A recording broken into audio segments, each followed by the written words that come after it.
But Like, yeah, and now with all this Greer whistle blowing and stuff coming out, it's like there's just too much information out from credible sources now to deny it anymore. Like the real questions now is like who is involved, what are they doing, how can this technology be distributed to humanity for positive purposes, and yeah, luckily some people are on board with that now, which is good. with me, it's not really about being, on board or not on board. I mean, the story itself is just completely mind blowing. You know what I mean? Um, I I I don't care if it's real or if it's not real. The even if it wasn't a real story, the person that came up with that story has freaking got to be just amazing when it comes to the imagination. You know what I'm saying?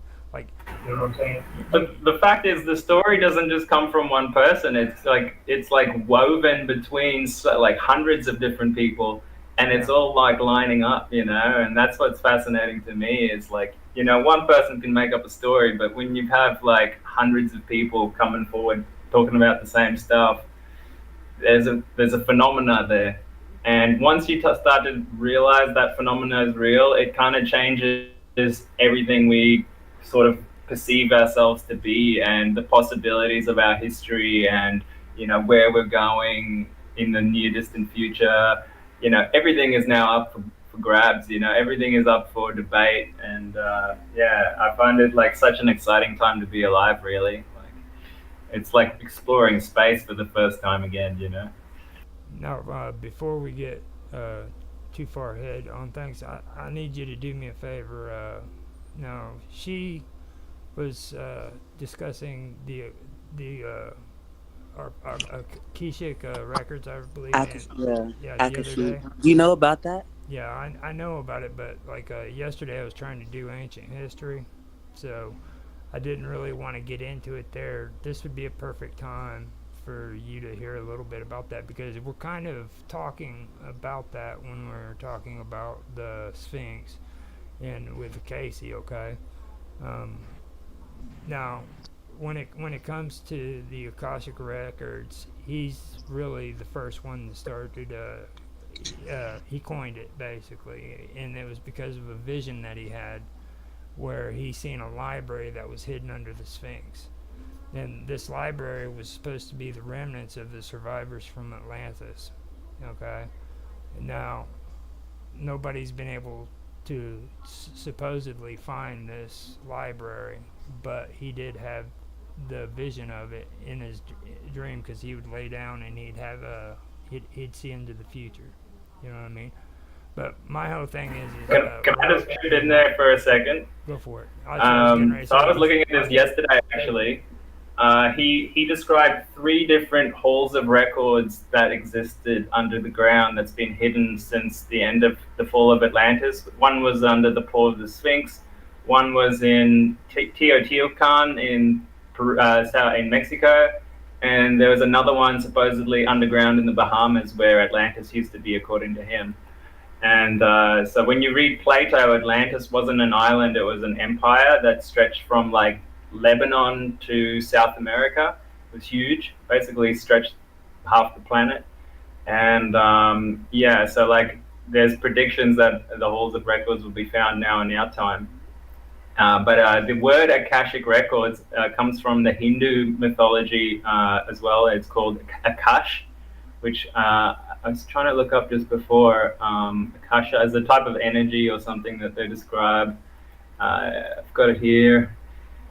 It stands for space or sky or ether in traditional Indian cosmology, depending on the religion.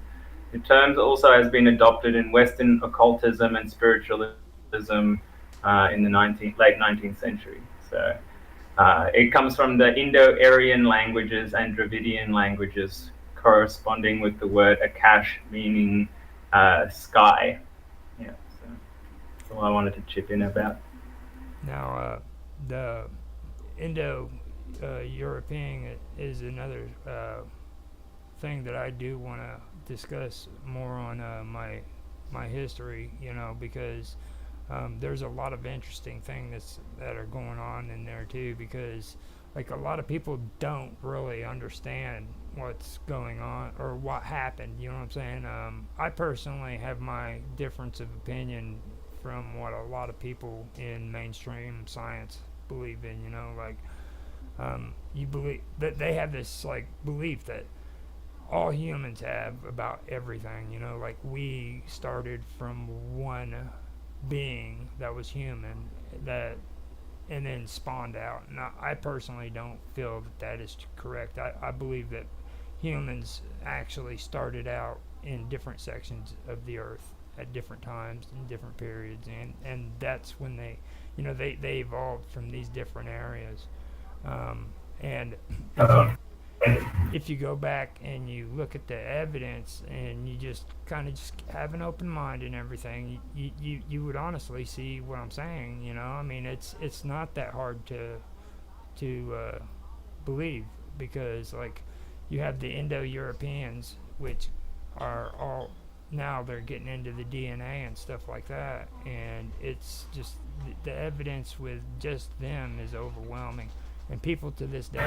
Well, the DNA is going to tell the story in the end, really. I'm actually a bit of an advocate for, like, I like where science has taken us, but I think it's limited by its perspective on history. And now, in light of this whole extraterrestrial history coming out, I think it's totally plausible that our DNA has been intentionally altered in the past. And why else would it be possible for so many different species of human to spontaneously occur around the same time? And I think, and there's also like some genetic evidence that shows that like a certain portion, I think it was like 300 or 400 different genes have no genetic origin. Like there's no evidence for it being passed down due to evolution. It just sort of like spontaneously occurred, and that is such a rare thing to happen. It's basically impossible. And so that kind of leads credence to the possibility of us being genetically engineered in the ancient past, or at least manipulated.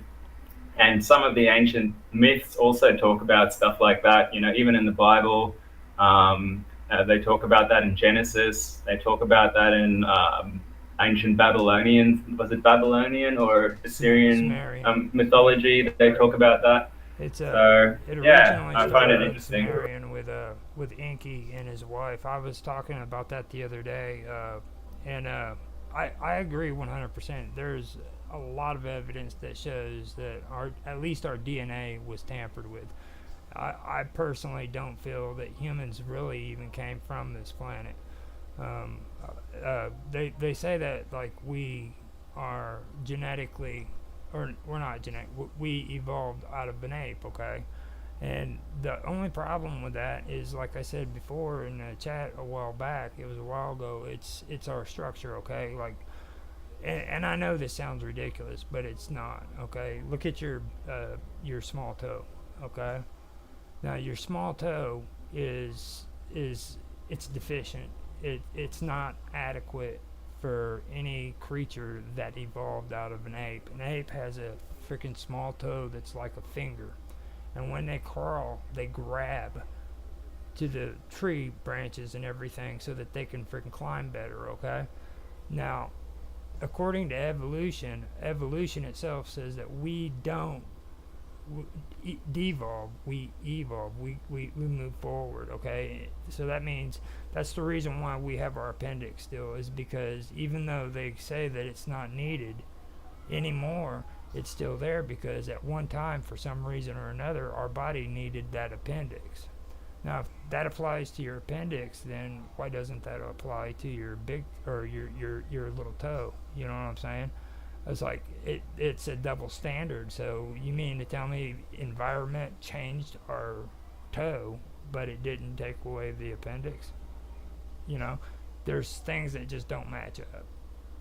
is what I'm going at with that. So I don't Yeah, it's possible, but it's also possible that just changes in need can change our physical structure quite drastically over a fairly short period of time, evolutionary. Just look at dogs, for example, right? They were wolves not long ago, and now we have chihuahuas, for example.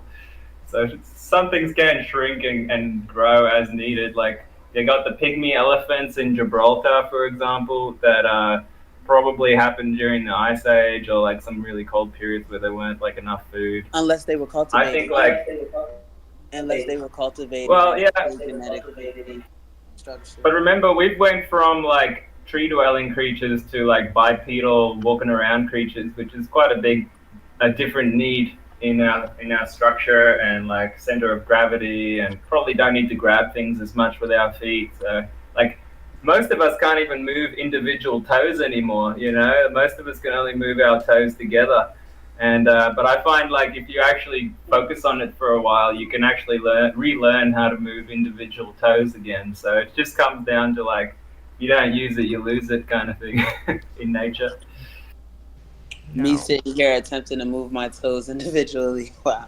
now I know So, scientifically it does apply what you're talking about to situations like in the Himalayas, for example. Okay, like me and you, if we went to the Himalayas and tried to make it to the top, we would literally have to stop at freaking checkpoints so that we could take oxygen because our bodies aren't prepared for it.